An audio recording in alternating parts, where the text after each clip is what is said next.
All right, what's happening, fam? L.A.R. movement still moving. Book entitled "Lessons from a Non-Custodial Father." Amazon Kindle Create Space. Um, this is response to Solo's video. What's up, Solo? Uh, the younger hate, the older hating the younger. Even yesterday, we and Solo was talking, and he said, "Man, make a response to this one." I got you, pimp. So this morning, that's what I'm doing before I go to work. Ain't that a bitch? Um, what happens is older guys, people don't realize, okay, even like say that baby boomer generation, right?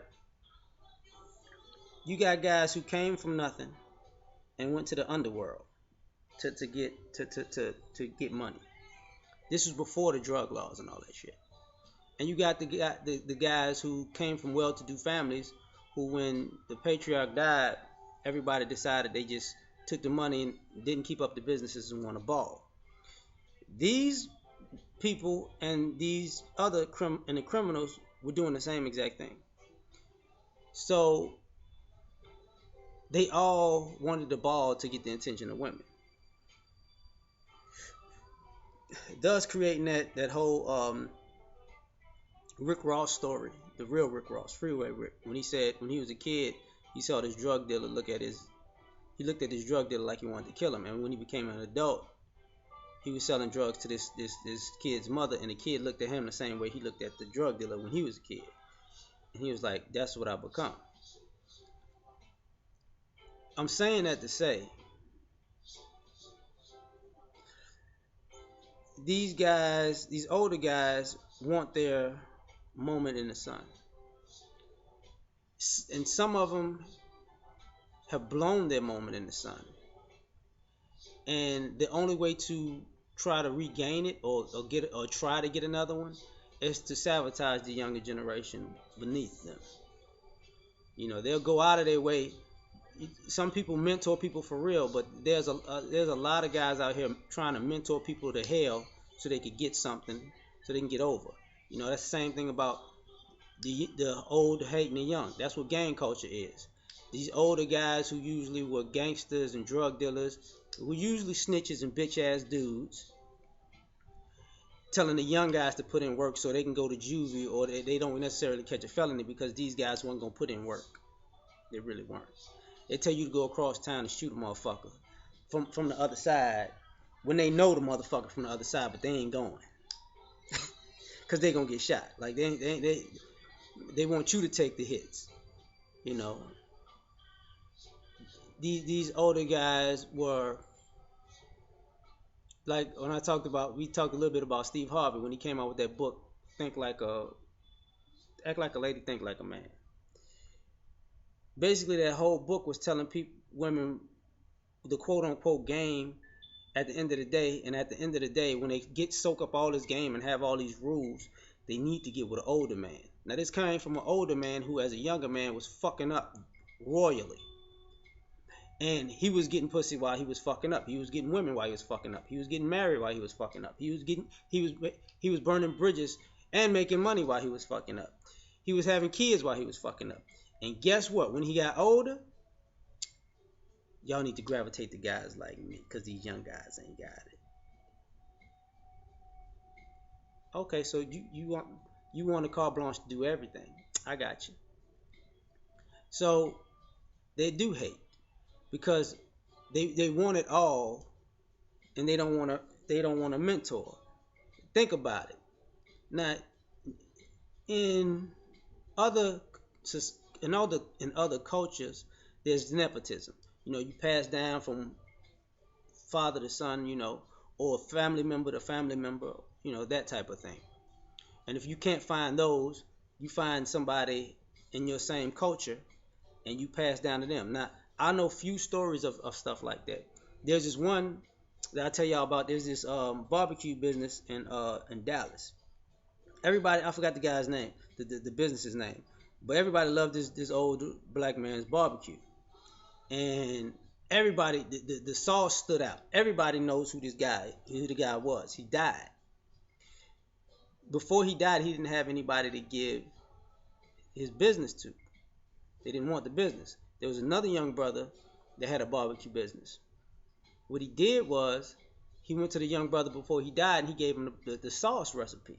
So people go to this brother's business in Dallas and they're like, damn, this sauce tastes just like such and such. He's like, yeah, man. You know, he came through and before he passed away, he gave me the sauce recipe. And now he in some way, quasi way, takes over that guy's business because he has the recipe and he gets his old customers and he keeps his new customers. See, brothers don't do that a lot. You know, it's everybody fend for themselves. And then one of the things that these hating ass older guys do is when you actually fend for yourself when you winning, then they want to show up and latch on too. You see,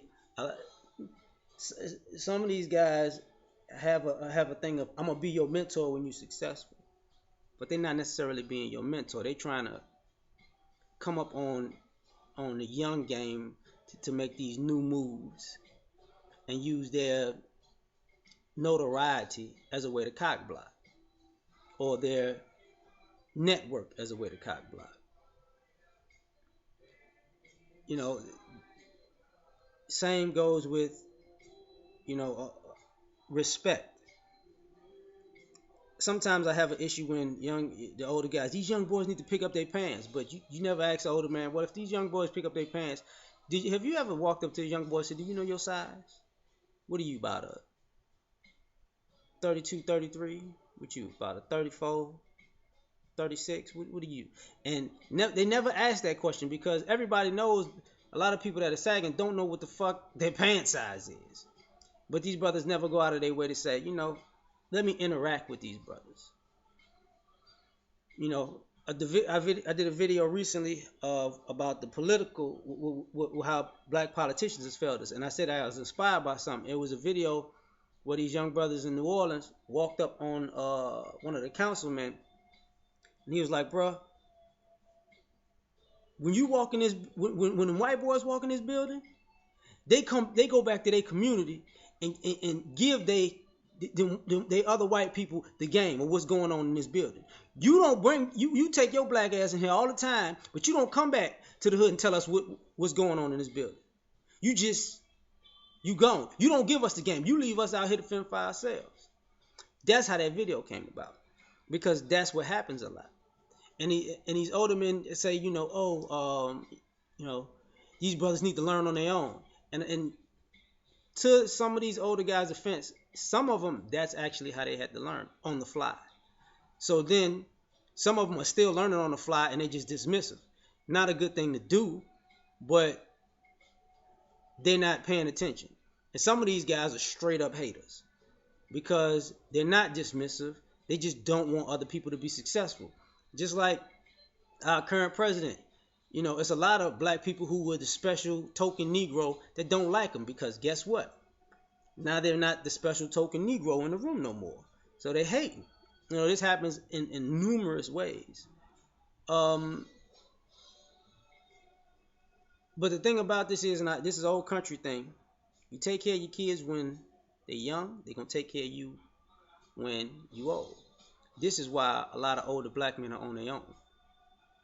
Because when they as they were younger and grown and going to elderly, they was all out for self. They didn't give a shit about nobody. And when they get old and they can't, you notice they don't go out in public and interact with brothers a lot, like younger brothers, because fuck out of here. You on your own. Brother, I need some help. Fuck out of here. Brother, I'm homeless. Fuck out of here. Because a lot of them spent their time, instead of, they'll come to your house to try to fuck your mama, but they won't help you play chess with your homework. And that could be your daddy or her boyfriend. You get what I'm saying? They'll tell you to go to the store for them or make runs for them or use you, but they won't tell you how to use what this world got to get ahead. So you have no respect for these guys. And yeah, they're haters, But on the flip side of that, which somebody might take this and go another place with it, is sometimes some of us young guys are so used to those older haters that we disrespect the wrong older guys too. So I'm gonna leave it at that. I think that's how Drake got the shit slapped out of him by Diddy. I'm not saying that Diddy is always helping younger people, but he did start out as a mentor, but he was younger when he was like that. I'm out. Peace.